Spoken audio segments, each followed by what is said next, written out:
Jai Baba. None dies and none knows to die. The rare one who knows to die is never born again. Meher Baba. Avatar Meher Baba ki Jai. Thanks to beloved Baba and Jai Baba to all of you. After reading God Speaks and Beams, we are once again starting to read Baba's words. And this time, the subject is Meher Baba on death. This is session number 1. In fact, we are recording this because in session number 1, which we recorded the day yesterday, certain portions were left out. So we are trying to stitch it up in a manner, and that's why perhaps you might notice the change of dress after maybe 15, 20, 30 minutes. We are recording this on day 2, what we have left out on day 1. You're not left out, which is not... It was not recorded. Yeah, okay. I stand corrected. It was not left out. It was not recorded for whatever reason, technical reason. And that's perfectly okay. Why we have chosen this particular subject about death is because death is something which is most dreaded, most feared, most misunderstood, and most which causes sorrow and suffering to humanity.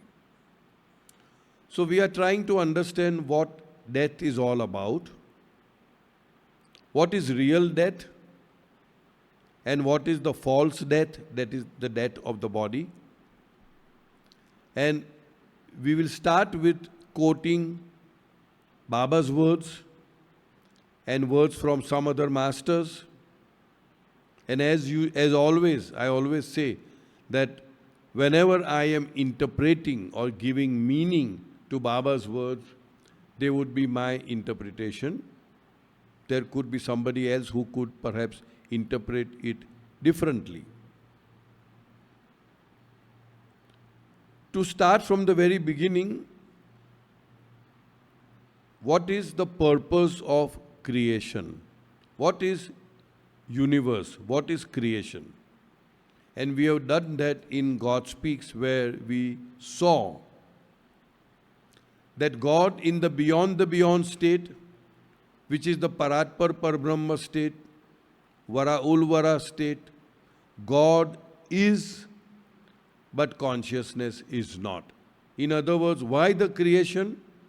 God was experiencing bliss, but unconsciously. He wanted to experience himself as all bliss, all power, all knowledge consciously. And he can only do that through the process of creation. To give you an example, light cannot be experienced and known as light unless and until we experience darkness. So it is the exact opposite of light which we have to experience in order to experientially know what light is. And the same goes for everything, for freedom and bondage, for all power and helplessness, for all knowledge and ignorance, for all bliss and suffering. So, in short, creation is a divine incubator in which the consciousness of the soul incubates and becomes perfect. In other words, starting from no consciousness to minimal consciousness, or Baba uses the word most finite consciousness, to full consciousness in the first human form, to God consciousness, in other words, becoming one with God and consciously experiencing bliss eternally, consciously experiencing all knowledge and all power. So now we are going to read certain paragraphs, certain lines from the masters of the past as well as Meher Baba, where they are actually insisting, imploring that you should embrace death, that you should crave for death, that you should be happy and very anxious to die in the real sense, not the physical death. So let us start with Baba. Baba says, you never die. Only the blessed ones die and become one with God. That means dying, real dying, is equal to becoming one with God. Now what is real dying? We'll come to that. Jesus Christ, what does he say? Verily, verily, I say unto thee, except a man be born again, he cannot see the kingdom of God. One might wonder, what is the meaning of man being born again? The limited understanding that all of us has is that born again means in this physical form, we are supposed to have a spiritual birth. In other words, instead of considering ourselves as a physical body having a spirit, we are spiritual being having a physical or a human experience. Baba again says, human beings having passed through all the travails of lower evolutionary process should insist upon the reward thereof, which is spiritual birth in this very life, and not be content with the promise of the year after. Baba had said at some times, and I say this in Gujarati because my understanding is that Baba did utter in Gujarati, utter in the sense through gestures, કે મને તો આવવું પડે છે, પણ તમે લોકો કાંઈ આવ્યા કરો છો? Meaning, I have to come. It is my job to keep coming over and over again. It is my responsibility to come every, say, between 700 and 1400 years as the avatar of God, as the prophet of God, as the messenger of God, as the son of God, as the Rasul Khuda, whatever name that we call, it's just the same one coming again and again and again. But why do you keep coming over and over again? You have a way out and you can just get out of this rigmarole of punarjanam, of keeping birth, coming birth and death, birth and death, birth and death. He says that. So why don't you do that? Ramakrishna Paramhamsa, who was a Sadguru, and he was also known as the one who augured in the avataric period, as per the Lord Meher, yes, he says, he is born to no purpose who, having the rare privilege of being born a man, does not realize God in this very life. My interpretation to this is that to be born as a man, and which obviously includes a woman, is a very, very rare privilege. And you have been born as a man, you must insist, you must behave, you must conduct yourself in such a manner that you achieve God realization in this very life. Otherwise, you are born to no purpose. There is no meaning to you being born as a man if you do not achieve that goal in this very life. This is what Ramakrishna Paramhamsa says. So all of us must have that focus, that aim, that if not God realization, which is given only to a chosen, very, very chosen few, at least we can aim at liberation or salvation or moksha. Right?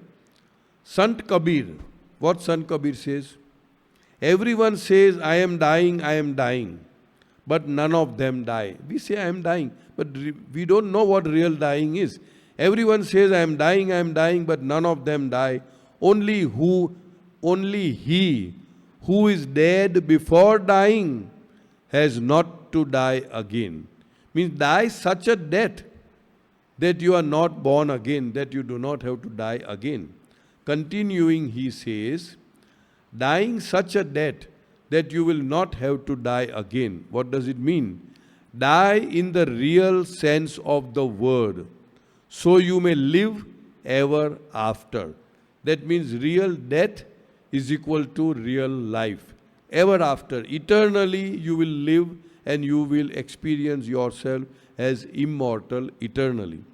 The stopping of breath and the absence of pulse are not real dying. It is no use letting your earthly body die. All your desires and longing should die. So what we get to know from all these is death is an exceptionally good thing. Death is something which we must all aspire for, all aim at, all focus at. But what sort of death? Not death of this physical body, but death in the real sense, death of all limitations, death of all finiteness, death of all separateness, death of knowing ourselves as other than God. So that is the death which we must all aim at. And one may ask, how do we do that? Now there may be many ways of doing it, but I will focus on what Baba has said concerning this. Number one, Baba says, remember me in everything that you do. Think of me, think of things that you will not hesitate to think in my presence. Speak words you will not hesitate to speak in my presence. Do acts that you will not hesitate to do in my presence. What will happen then? There is a constant remembrance of God in whatever we are thinking, speaking, or doing. Number one. At other times, Baba said that do everything that you need to be doing it, but think that it is Baba who is doing through you. In all this process, my limited understanding, even Baba's wish, if you read the 6th point, the focus in this age and time, in this avataric age and time, is on remembering Him constantly in everything that we speak, that we think and speak and do. In that remembrance, there could possibly come a time when we are breathing our the last breath. When will it come? Next moment it will come. But if we have cultivated this art of remembering Baba every moment, everything that we do, the first thing that we get up in the morning, it is Baba. Then Baba at times has given certain timings. 12 o'clock noon, remember Baba. 5 o'clock in the evening, remember Baba. Last thing before you go to bed, remember Baba. It doesn't mean that only these 4 in one of the Savasis Baba did say, even if you do this much, it is enough. But in remembering those times, automatically we are also remembering Him all the time in that sense. So what we are trying to understand is, according to Baba's Vachan, Baba's promise, Baba's my wish, He says that whosoever remembers me, takes my name at the time of breathing his last, comes to me. What is the meaning of comes to me? Baba was asked by Charles Purdom, C.B. Purdom. And Baba explained, comes to me means that particular soul will experience infinite bliss eternally. It means that he is freed from the rounds of births and deaths. It means that that particular soul will experience infinite bliss eternally. That should be our aim, that should be our target, that should be our focus. We should all focus on reaching that goal of moksha or mukti, and the easiest way is to remember Him when we breathe our last. But Baba says, unless you start practicing from now on, It will be difficult to remember me when your end approaches. So in other words, the whole game, divine Leela, in my limited understanding, is to achieve moksha or mukti through his remembrance throughout the day, and most definitely when we breathe our last. So the whole game is ended for us, and that is what Baba wants, that we achieve moksha, and we can do that only when we understand the real meaning of death. This is real death. Death of separation, death of individuality, death of limitation. But in order to come to that death, we will also, in due course of time, read certain passages from discourses, particularly from page 301 onwards, and also from Listen Humanity, Meher Baba, page 92 onwards, where a lot of things Baba has said about the normal death. But we need to know what normal or false death, temporary death is, in order to know what real death is. So with these words, I am thinking, as I said earlier, we have patched up what was already not recorded in the first session, and this will be stitched in, and then session 2, 3, 4 onwards will keep going. Thank you very much. Thanks Naman and thanks Sachin. Avatar Meher Baba ki Jai. Baba says, there is in truth, in reality, only one birth and only one death. And Baba explains what is one birth and one death.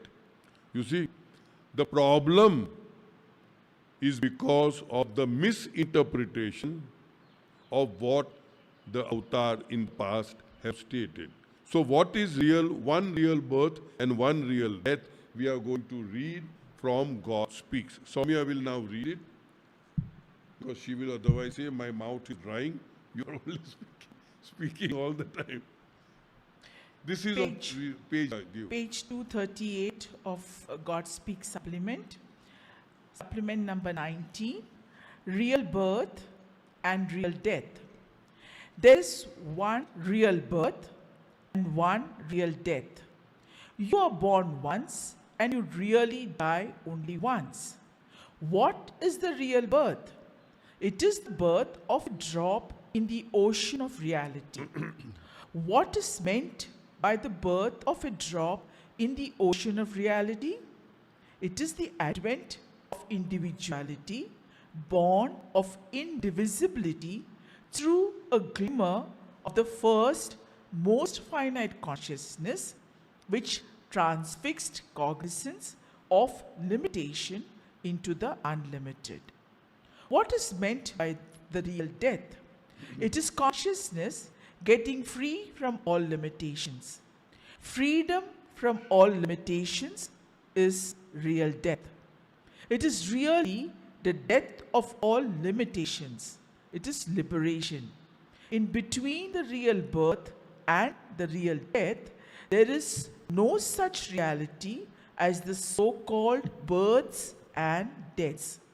What really happens in the intermediate state known as births and deaths is that the limitations of consciousness gradually wear off until the consciousness is free from all limitations.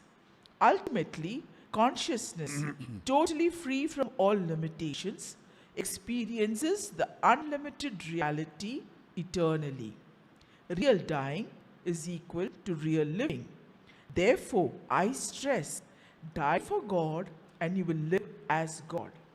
You are first a child, then you grow old and drop the body, but you never die and never were born. In the East, Vedantists believe in reincarnation and in a number of births and deaths until one attains godhood. The Muslims believe in one birth only and one death only.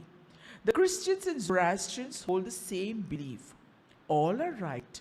But Jesus, Buddha, Muhammad, Zoroaster all meant what I mean by real birth and real death. I say you are born once and die once. All the so-called births and deaths are only sleeps and wakings.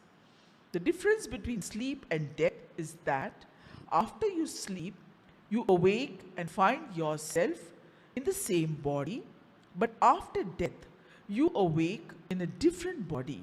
You never die. Only the blessed ones die and become one with God. So now I try to explain. This has come from none other than God Himself, God in human form. So we take it as the final word that, yeah.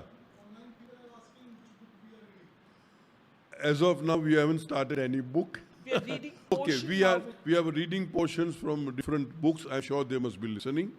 And I have tried to make a At the moment, Bhelpuri, we just mixed saw fried right from God rice Speaks. of whatever is available with me. The first book that we have referred about, this one real birth and one real death, is from God Speaks. And thereafter, we will start reading discourses. I think it's on page 301. So we'll start reading discourses. And after finishing discourses, we will jump to page number 92 of Listen Humanity, where again death is also talked about. So I'm glad that people are asking questions. Yeah, please do ask questions. All right. So now here it is, according to me, very, very crystal clear that there is no confusion whether there is one real birth and one real death, one birth and one death, or several births and deaths. Baba makes it so beautifully clear. I'll explain to you. I'll read out, but before that I'll explain to you. Baba says in God Speaks again that God is like an ocean, tranquil, calm, peaceful, unlimited, infinite ocean. Then Baba says, when we speak about the ocean, because we have a limitation, we will talk about the Pacific Ocean, Atlantic Ocean, Indian Ocean, etc., etc. But those oceans are just a speck, just a dot in the infinity of God as ocean. We know that these oceans have a shore, that these oceans have an ocean bed or a surface.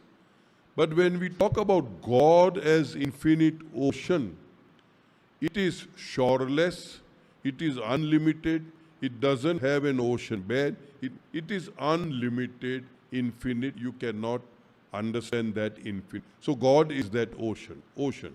Tranquil, calm, peaceful, absolutely. Then in God Speaks, Baba talks about a whim. I won't go into that. A whim, a hooky, a lahar, a shrug, like this, And all of a sudden, that who am I? Unconscious God, who am I? And with that who am I, a lot of halchal, a lot of things happened.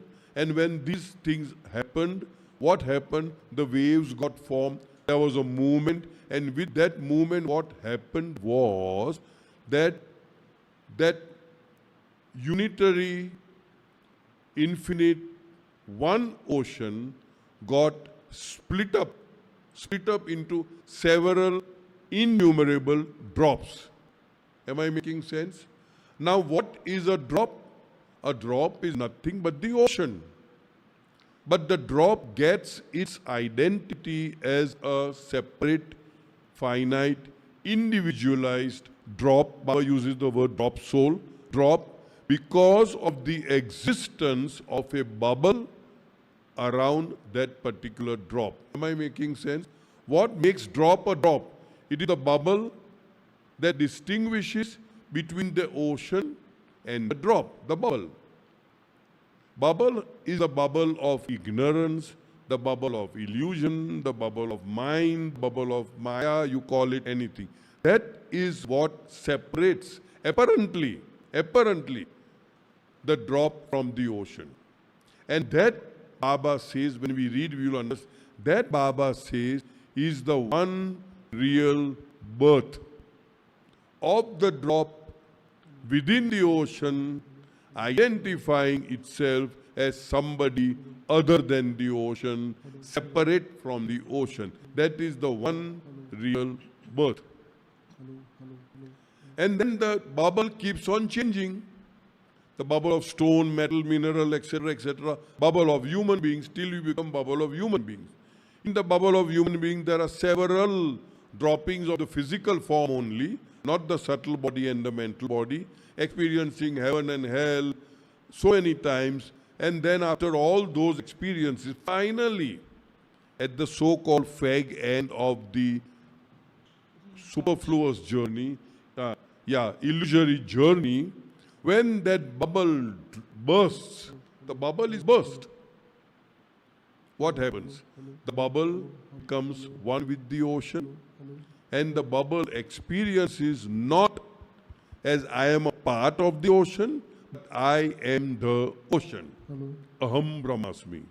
That is the time when the bubble is no more, the finiteness is no more, the limitation is no more, the sanskaras are no more, the separative self is no more, and then the bubble experiences I am the ocean, because, most importantly, the ocean, apart from being infinite, all over, eternal, always was, is, and ever will remain, apart from these two characteristics of God as the ocean, also the ocean was for all times indivisible, cannot be divided.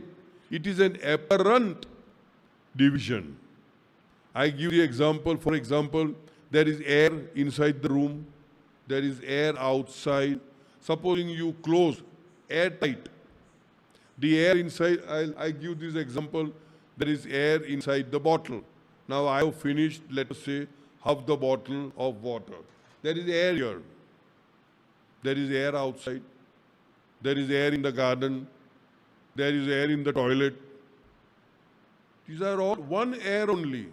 But if I close it, and if the air inside identifies itself as this is me, then there is an apparent separation of the air inside and outside. Apparent, it's not real. It looks as if it is separate. In the same way, the bubble apparently separates the ocean from the drop.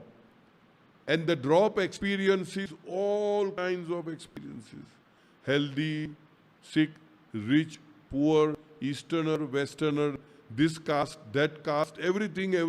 And then after experiencing everything and dropping, neti, shunning, I am not this, I am not that, I am not this, I am not that. Finally, when the bubble bursts, I am God is experienced. I am the ocean, not a part of the ocean, because the ocean has always been the ocean, indivisible, infinite and eternal. Clear? Crystal clear. So now when we read this, you will be able to appreciate what exactly Baba is trying to say. Again, I repeat, this is on page number 238 of God Speaks. It is supplement number 19, 1 and 9, real birth and real death. Okay? Okay. There is one real birth and one real death. Real. The word important is real. You are born once and you really die only once. What is real birth? Baba is asking the question. It is the birth of a drop. See now, we did that. It is a birth of a drop in the ocean of reality. Birth of a drop. What is meant by the birth of a drop in the ocean of reality? Baba is asking. Answer. It is the advent of individuality. Advent means now individuality is born. Separation is born. Finiteness is born. Limitation is born. It is the advent of individuality born of indivisibility. Actually, the ocean is indivisible, but it is born from the indivisibility of the ocean, as if now I am divisible and now I am separate. Born of indivisibility through a glimmer, very faint consciousness, through a glimmer of the first most finite consciousness. Originally, when the ocean was there was no consciousness. We did that. God is, but consciousness is not. So now this is the most finite first glimmer of consciousness, and that first glimmer of consciousness is, I am separate from the ocean. I am other than the ocean. So Baba says, it is the advent of individuality born of indivisibility through a glimmer of the first most finite consciousness, which transfixed, which means the consciousness got fixed on what? On the drop, on the body, on the medium, on the apparatus. On the body is an apparatus. It's just a medium, it's just an instrument. So transfixed cognizance. Cognizance would mean awareness of limitation into the unlimited. The ocean was unlimited. Now it has got the awareness, I am limited. What is my awareness now? I am this body. I am also equally in ignorance like most people, you know. I don't have experience of unlimitedness. So that is the one real birth of apparent separation from the ocean. What is meant by the real death? It is consciousness getting free from all limitations. In the first real birth, we have taken upon ourselves the limitation of the drop, as if I am limited. Actually, there is no limitation. I am the ocean, but I have taken on this limitation through false awareness. It is consciousness getting free from all limitations. Freedom from all limitations is real death. It is really the death of all limitations. It is liberation. Liberation, when we talk about liberation, we talk about mukti, we talk about moksha, we talk about salvation. What is that? Liberation from all limitations. In between the real birth and the real death, there is no such reality as the so-called births and deaths. That means what we consider as births and deaths is nothing but the changing of the physical form, the physical bodies. There is no reality there. Correct? What really happens in the intermediate stage, known as births and deaths, is that the limitations of consciousness gradually wears off until the consciousness is free from all limitations. Initially, there were lots of limitations when we became human beings, the first human form. Then gradually, with so many reincarnations, we experience so many things, and the limitations gets chucked off, knocked off, or worn off. We wear off the limitation as we progress in the involutionary process. That is plane 1, plane 2, plane 3, plane 4, etc. till plane 6. What are we doing? We are unwinding our samskaras. We are removing all our limitations, and the consciousness is now gradually freed from one limitation after another, one limitation after another, till we reach the seventh plane where there are no limitations, and that is the one real death. So Baba says here, ultimately consciousness, totally free from all limitations, experiences the unlimited reality eternally. When we reach that goal, we will experience I am God's state eternally. That means forever and ever. Real dying is equal to real living. Dying to what?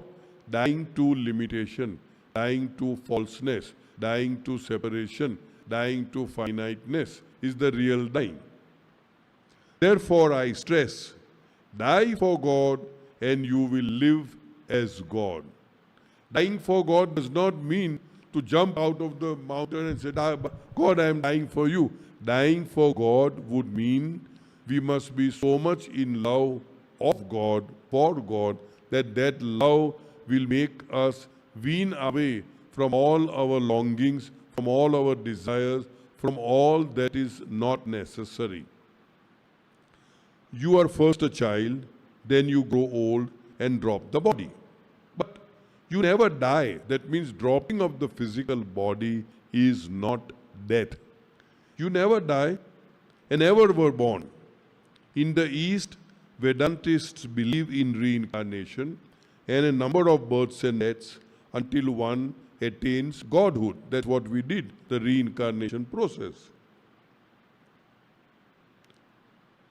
The Muslims believe in one birth only and one death only. The Christians and the Zoroastrians hold the same belief. All are right, but Jesus, Buddha, Muhammad, Zoroaster all meant what I mean by real birth and real death. That means they meant that only, the real birth and real death, and all the priest class, the pandits, the padris, the maulvis, whosoever have, in a sense, misinterpreted what is the meaning of one real birth and one real death, and therefore now we have got a very great divide between people thinking that there are several births and deaths, 84 lakhs, and there are other people thinking and believing there is only one birth and one death. And this is the answer to the misrepresentation or misinterpretation that has been going on for several hundreds or maybe thousands of years. All are right, but Jesus, Buddha, Muhammad, Zoroaster, and all meant what I mean by real birth and real death. I say you are born once and you die once. All the so-called births and deaths are only sleeps and waking. It's like how you go to sleep and wake up in the same body. In the same way, when you die, it's like a sleep, but you wake up in a different body. That's about all. The difference between sleep and death is that after you sleep, you awake and find yourself in the same body. But after death, you awake in a different body. You never die. That's why Baba says, the rare one who knows to die is never born again.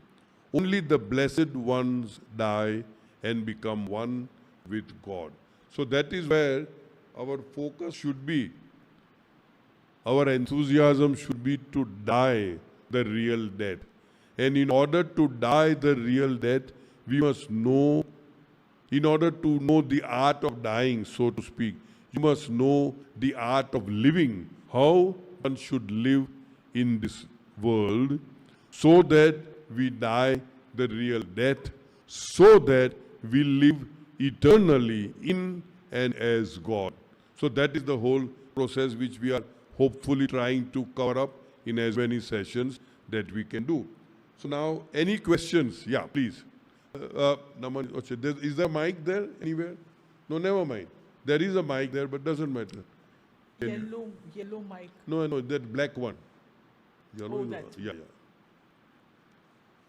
This is for people on the other side, not on that, but those who are watching us, they should know what the question is. Yeah, go ahead.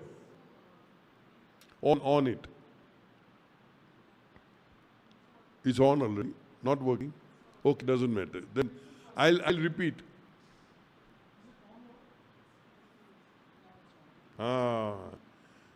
See, Raman, we always miss you. Huh? If you are not there, it doesn't work. All right, go ahead. So if I live with the awareness and the understanding that ultimately I am God, will that not lead to arrogance? Because right now, the belief I am living with is I'm a child of God. So, well, my interpretation to your question. The question is, if I start believing I am God, isn't this an arrogance? Am I right? Right. See, whether it's an ego or an arrogance will depend upon the intention or the motive behind saying what you are saying. Supposing I say I am God, not with the motive of I am God, but I am God, so I am expected to be loving, I am expected to be kind, I am expected to be tolerant, I am expected to be all-inclusive, I am not expected to, oh, you are this, you are that, Jat Pat, caste, creed and all that. If you do it with that intent, then for all you know, you will experience yourself as God. Everything depends upon the intent. And that reminds me of, and I have been repeating, I'm known for repeating things. There was a gentleman who was known as Jnani. His name was Nisargadatta Maharaj. He was a small-time vendor of BD shop, Pan BD shop. But he was a Jnani. Everybody would come from all over to learn at his feet, you know. And somebody asked him, how is it that you got this knowledge? How is it that all of a sudden you became, you know, Jnani? Jnani means all-knowing. His reply was, according to me, so superb. He said, my master, I don't know the name, my master told me once, whatever his real name may be, let us assume it was Nisarg. Nisarg, you are not this body. You are infinite and you are eternal. You are infinite means you are everywhere. And you are eternal means you always were, you are, and you will ever remain immortal. Nisargadatta Maharaj says that since these words came to me directly from my master, I started thinking, feeling, speaking, and acting as if I am infinite and as if I am eternal. So when you consider yourself as infinite, where is the question of lust, anger, greed, jealousy, pride, hatred? Nothing. Because I am only there everywhere. Whom do I get angry on? Whom do I become spiteful of? And he started genuinely believing that he is eternal. There is no fear of anything, because whatever happens will happen only to my body. I am eternal. I will live forever, immortal. He said, I believed in his words and I became that.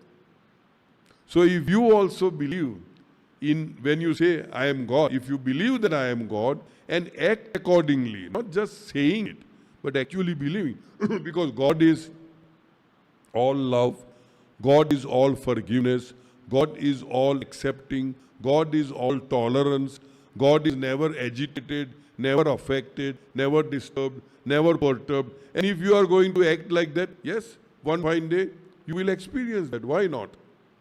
So you got it's not an arrogance, or it is an arrogance, depending upon the intent or the motive behind what you are saying. Got it? Yeah. You also want to become God. Yeah, please. So, another question that I have is, Yeah. If ultimately we have to die and merge into God and become one with God, and that is the real death, then why did the separation happen in the first place? Because ultimately I was anyways with God. The separation happened in order for you to gain consciousness that I am God. Originally, before the separation, in the beyond state, the Paratpar Parabrahma state, the Varahul Vara state, you were one with God. You were God. But there was no consciousness. So in order to consciously, experientially know I am God, this apparent separation was necessary. As I said, in order to know light is light, you have to experience darkness. In order to know yourself as God, you had to experience yourself as Kira, Makoda, everything, including human beings. Does this address your query? Okay, it does. Then Okay. why thinking? A lot of theories say that this leads to A lot of? A lot of theories. Oh, I don't know any theory. I mean, Okay. suggest that through every human being attaining a high level of consciousness, the universe is expanding. Is there any truth to this? I know that there is only one truth, and that is what Mir Baba says.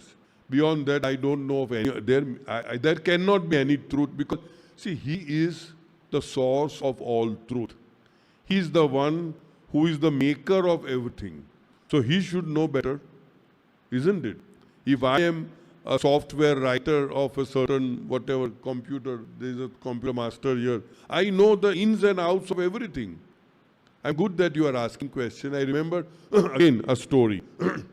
Baba says that I am the author of the novel. You call it anything. You call it existence, you call it life, you call it universe, you call it creation. I am the author. And since I am the author, I have written. I know for sure what the end is going to be. What the end for each one of us. There is no actually each one of us, there is only one. But assuming the separateness of each one of us, I know how the end is going to be. And I tell you with all authority that it's going to be a beautiful end. Like how we say in that fairy tale, and they lived happily ever after, that kind of thing. It's going. But right now, you are going through that novel, which are the intermediary chapters, where there is anxiety, where there is stress, where there is worry, where there is whatever, all the so-called apparently, suspense, suffering. But because you are in the in-between chapters, you are going through all this. It's fine. It's okay. Don't give much attention to all these things. Just serve upar se, because I know that it's going to have a beautiful ending for each and every one. You got my point? So when he is the author and when we are following the author of all authors, he is the one who is the first supreme author. I generally don't read other, because that could create confusion. And then we start comparing Baba with other masters. But Baba has no compare. How can you compare Baba with other masters? At best, you can compare his teachings with his earlier teachings as given by Zoroaster, Ramakrishna and the rest. Beyond that, you cannot compare his teachings with other masters. I'm not belittling anybody. But since we are all so very fortunate to be hooked, he is catching us. Where is this? Okay, bring him here. To be hooked by Baba, why should we miss out on this opportunity of only clinging to Baba and clinging on to his Daman without getting into this master, that master? Because that will only confuse. There is a nice statement from Baba, of course.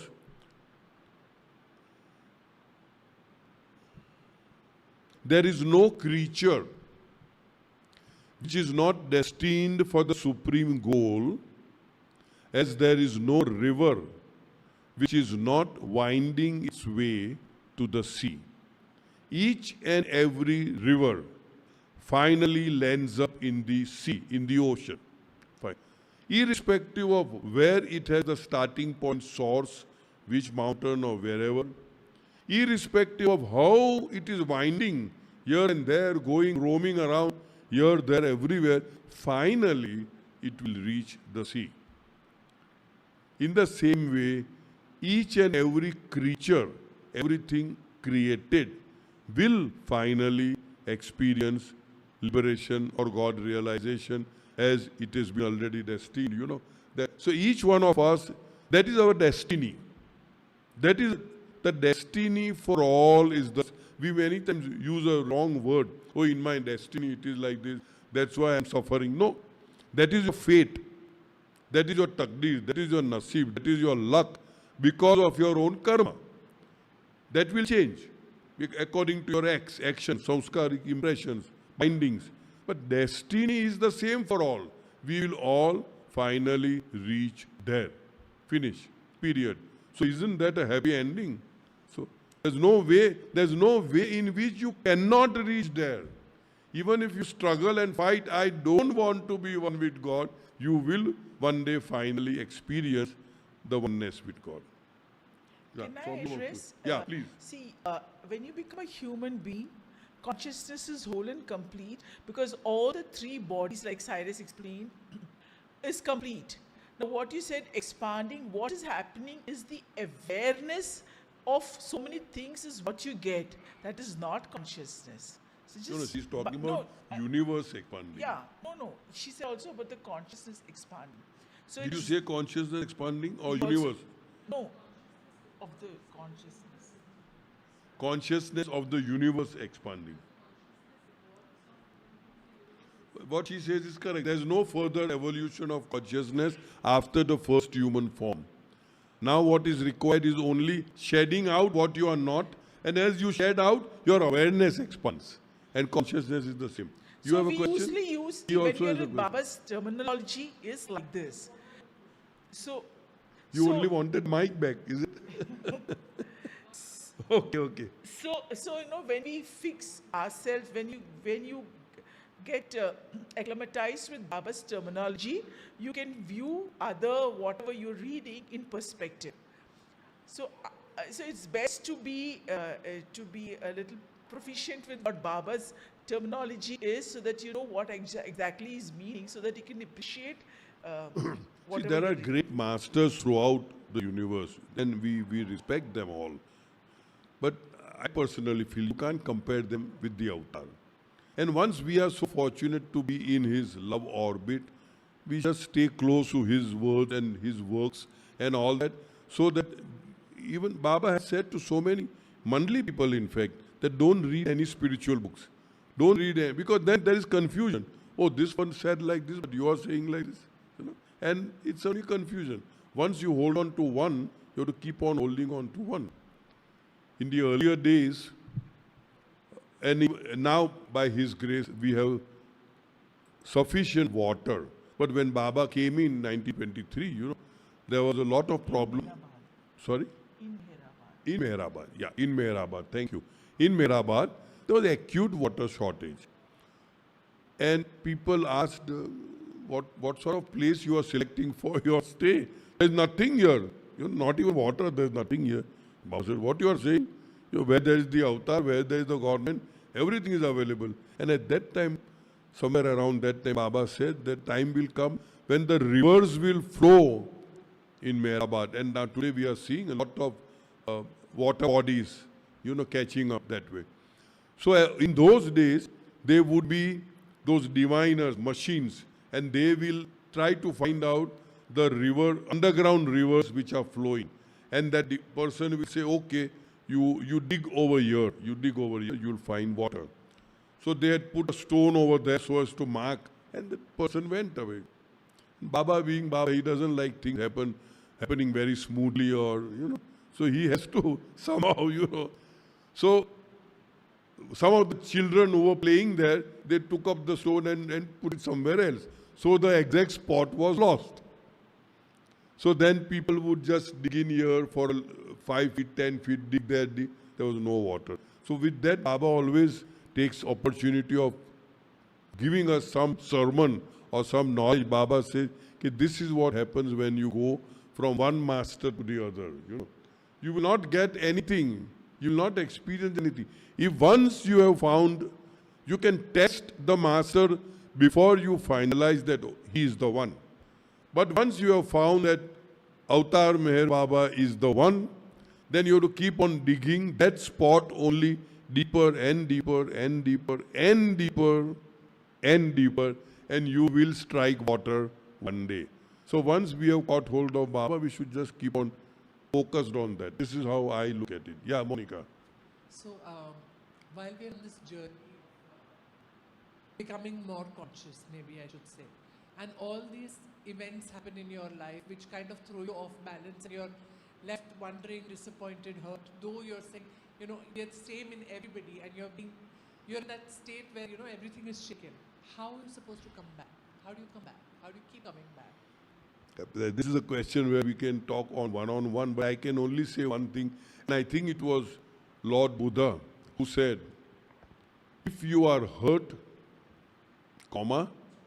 No, it is your ego. Full stop. Nobody can really hurt you except your own. You are feeling hurt, which means it's your ego. But we can talk more deeply about it, because many times, we make our own stories, we visualize, we do a lot of self-talk, and we judge, we evaluate, we brand people, this is this, and that could create, we can't be egoless because ego is the real thing, but once we learn the art of not taking things personally, we are only role playing. In an office, I am an officer, a supervisor, manager, it's only a role play. At home, I am a wife, husband, whatever it is. When you know how to play your roles at different places, then by and large, it does not hurt you. That's all. Yes, ma'am. What convinces you that there is not even something greater behind Meher Baba? He is a God-realized person, yes, but What there convinces you could that be a he is the one? greater God behind him, which one cannot talk about, which one cannot think about, I don't know. I'm not sure whether I could get your question. Soumya, can you repeat what she said? She So said that what others... is- yeah. You She's trying to repeat what you asked so that we also are clear as to what you are asking. I am not very clear. So, yeah, can you? Would you like to repeat? Yeah. what convinces you? Oh, upar kar na. Her question is, what convinces you that Meher Baba is God and there is nobody beyond, though there is what she feels somebody more higher or more evolved? Is that what your Yeah. question is? Yes. Yeah, not maybe.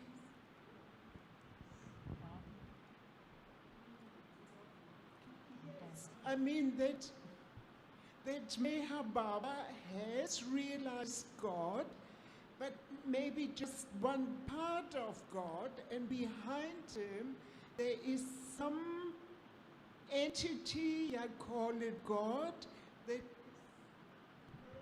Behind him. unspeakable, unimaginable. Yeah. It's Okay. The question is, what convinces you or what convinces us that Meher Baba is the ultimate and that he is not a part of God and there could be other entities who are beyond him? Yeah, entity beyond one God. Well, again, it's a matter of, as I said, conviction. Three types of conviction, I said. One is intellectual conviction, where I can talk only about myself. That you talk to Meher Baba in your own heart to prove to you, in a sense, establish in your own heart that he is God and there is no one. Now, if you ask, could there be any entity beyond him? My personal take is that if there is any entity beyond him, then that also is him. You got what I'm saying? Because I do remember once, Baba, this is what the story I remember, and if I remember well, it was Sam Kerawala, he was one of Baba's disciples, where once in a meeting, Baba was in a meeting and Baba, in a sense, stops the meeting and tells Sam, take down what I'm telling you, it's very important. And then he says that everything is God. Means God is everything, God is everyone, everything, God. There's nothing besides God. Then Baba, that was Baba's style. Then he would go to some other topic, talk to somebody else, dictate something else to somebody. Then again Baba came down to Sam and said, take down, I'm telling something very important, take it down.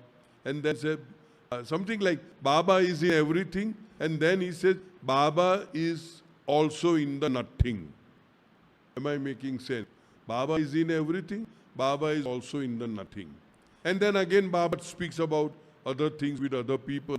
And then again tells Sam, take down, if perchance, if by chance, there is left out something which is between the everything and the nothing, then that also is God.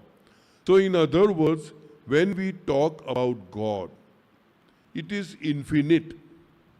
In infinity, there is no pinpoint, very, very minuscule point where God is not. If that point is outside the infinity, then immediately the so-called infinity becomes finite, because there is something beyond infinite. I don't know whether I'm making myself clear. So if at all you feel, because Baba has said this, that I am God in human form, I am God the beyond, and I am also the beyond God. In other words, He is everything. There is nothing beyond. See, when we talk about Meher Baba, we are only seeing His form. But there's definitely, He is in the form and He is also beyond the form.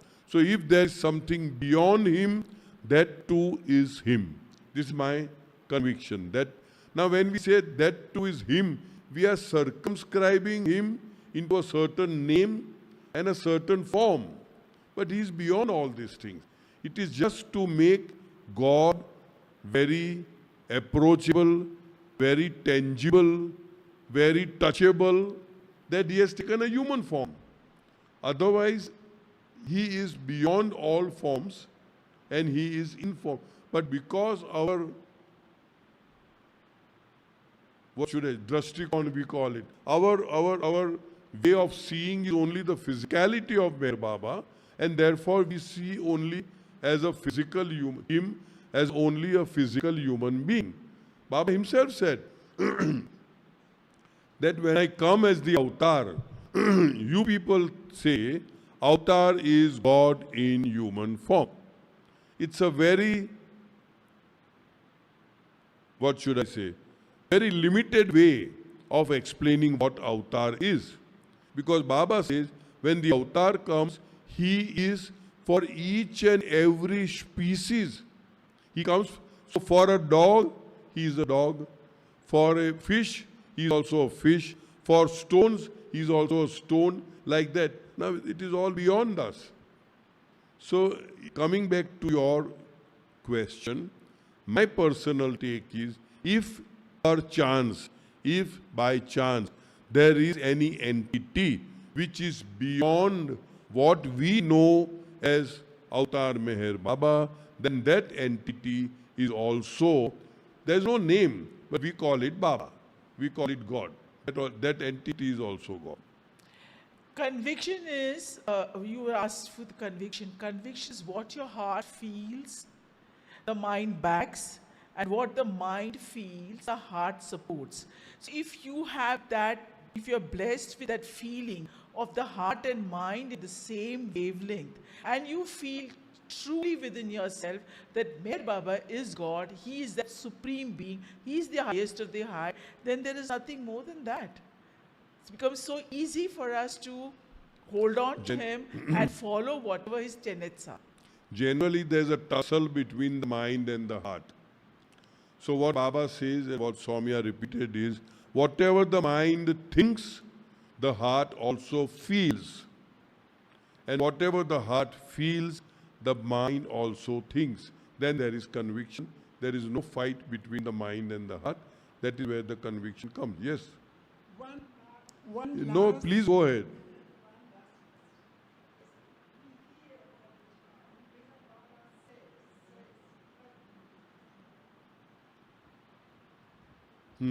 Okay. Yeah, we hear all the time, Meher Baba says this, says that, but then I read, Meher Baba did not speak. So did he gesture that? Yes. And then, yes, but I mean, how can someone interpret God's gestures? Well, Baba, when he started his silence on the 10th of July 1925, first few days he would write and convey. He would write. Later on, he used the alphabet board, where the by the alphabet A, B, C, D, X, Y, Z, 1, 2, 3, 4, up to 0 were all painted, and he would point at the alphabet and somebody would read and write it out. Later on 7th of October 1954, Baba discarded the alphabet board, stopped using the alphabet board, and then he conveyed whatever he wanted to convey through his hand gestures. And the reader would repeat whatever Baba has gestured.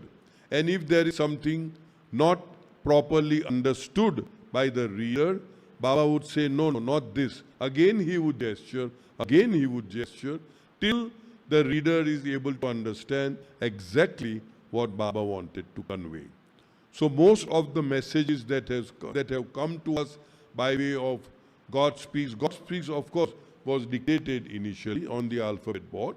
So what came to us is either through his own writing in the initial stage. We have got some writing like In God's Hands. There's a book called In God's Hand where you actually see his writing. Or there were dictations given on the alphabet board. There were several books which were dictated on the alphabet board. And there were some later on which were through gestures. But by and large, Baba ensured that what he has conveyed has come into print. So that was your concern. How do we know that whatever we are reading is exactly what Baba said? In fact, Baba, during his physical ministry, had also nomenclated certain people to be diarists. They used to maintain a diary. And Baba would look through the diary, and sometimes he would even tell, this is not what it was. This is how it is. So he would make it a point to make. Sometimes he would give leeway. Okay, that is how you understood, but the essence of what I want to convey is conveyed. The person, like for example, if Don Stevens, he had a very flowery way of, narrating what happened. So Baba would let that happen, knowing that the essence of what he wanted to convey is intact. Is the essence should not be coming through to the reader. Right. So sometimes that leeway was given. But they may not be exact words, but the meaning or the essence behind what Baba wanted to convey is conveyed. Yeah, so he was very clear and particular. So there was no anomaly in the in conveying what he wanted to when he was giving his discourses or any messages.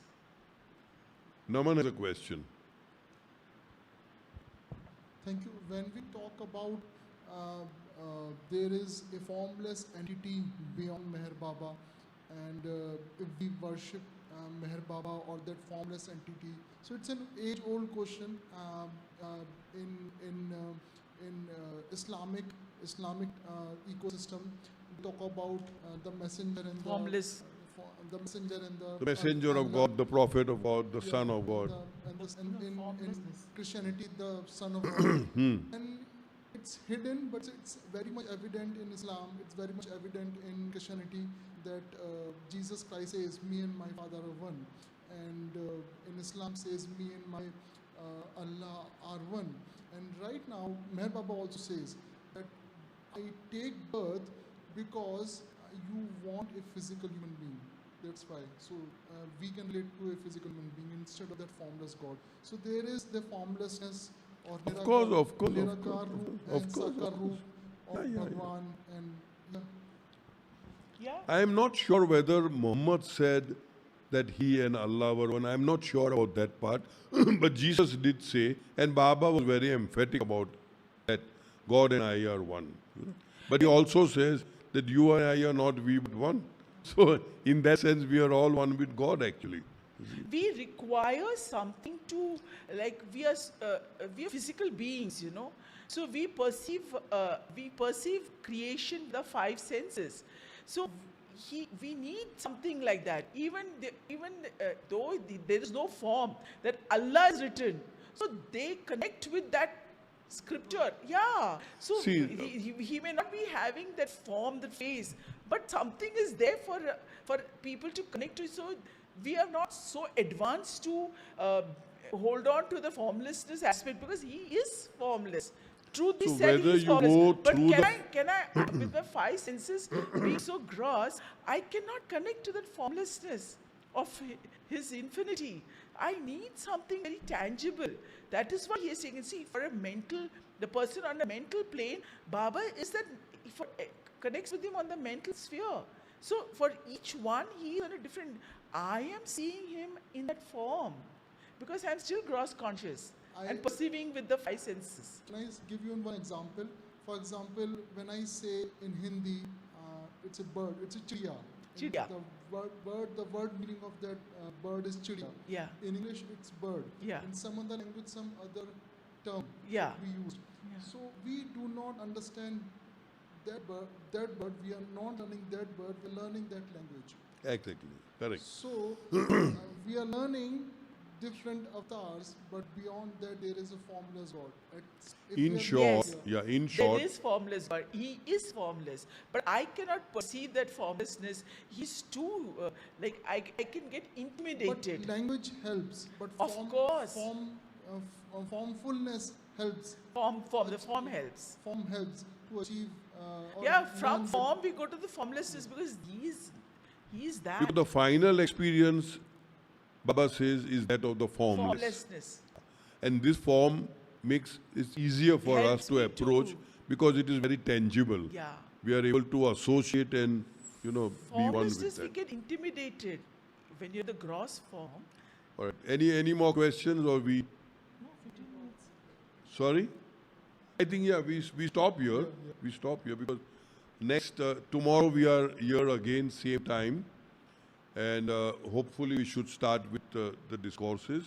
So thanks once again for being such a enlightened, asking questions. Very good.